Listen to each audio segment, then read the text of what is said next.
Hi viewers, ఈరోజు నేను మీకు ఒక టిప్ చెప్దామనుకుంటున్నాను. అదేమిటంటే మన వర్క్ బ్లౌజులు కొన్నాళ్ళకి మనకి సరిపోవు కదా, దానిని ఎలా రీమేక్ చేయించుకోవచ్చు అనేది మీకు చెప్దామనుకుంటున్నాను. ఇంతకుముందు మనం ఏ కలర్ బ్లౌజ్ మీద అయితే వర్క్ చేయించుకున్నామో అదే కలర్ బ్లౌజ్ పీస్ని మరొకటి తీసుకోవాలి. మన పాత బ్లౌజ్ని డిజైన్ ఎంతవరకు ఉందో అంతవరకు ఇలాగ కట్ చేసి ఇప్పుడు మనం కొత్తగా తీసుకున్న బ్లౌజ్కి దాన్ని పేస్ట్ చేసేస్తారు. అసలు ఎంత మాత్రమూ మనం చెప్తేనే కానీ తెలియదు ఫ్రెండ్స్. ఇలాగా నేనైతే దీన్ని అలానే చేయించుకున్నాను. ఈ బ్లౌజు వర్క్ చేయించుకుని ఒక 4-5 ఇయర్స్ అయింది ఫ్రెండ్స్. నాకు ఇప్పుడు ఇది సరిపోవటం లేదు, అందుకని దాన్ని నేను ఈ రకంగా ఇలా చేయించుకున్నాను. ఇంతకుముందు నెక్కి ఇలాగే ఉంది, నెక్ వర్క్ అంతా ఇలానే ఉంది, కానీ బుటీస్ లేవు. ఇప్పుడు కొత్తగా వాళ్ళు బుటీస్ వేశారు. నాకు హ్యాండ్స్కి కూడా బుటీస్ వేశారు.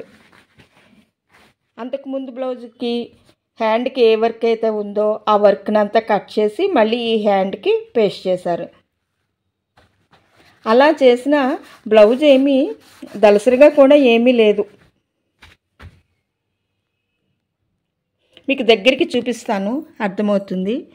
చూసారా, ఇది పేస్ట్ చేసింది. అంతకుముందు కలరు కొంచెం లైట్ కలర్, ఇప్పుడు తీసుకున్న బ్లౌజ్ కలర్ డార్క్. తెలుస్తుందా ఫ్రెండ్స్?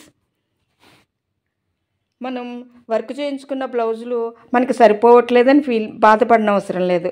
చక్కగా మళ్ళీ మనం మరొక బ్లౌజ్ పీస్ తీసుకుని దాని మీద ఇలా పేస్ట్ చేయించుకోవచ్చు. మీకు ఒక డౌట్ వచ్చి ఉండాలి, ఫ్రంట్ ఏం చేసాము అని. ఫ్రంట్ కూడా అలాగే పేస్ట్ చేసేసారు.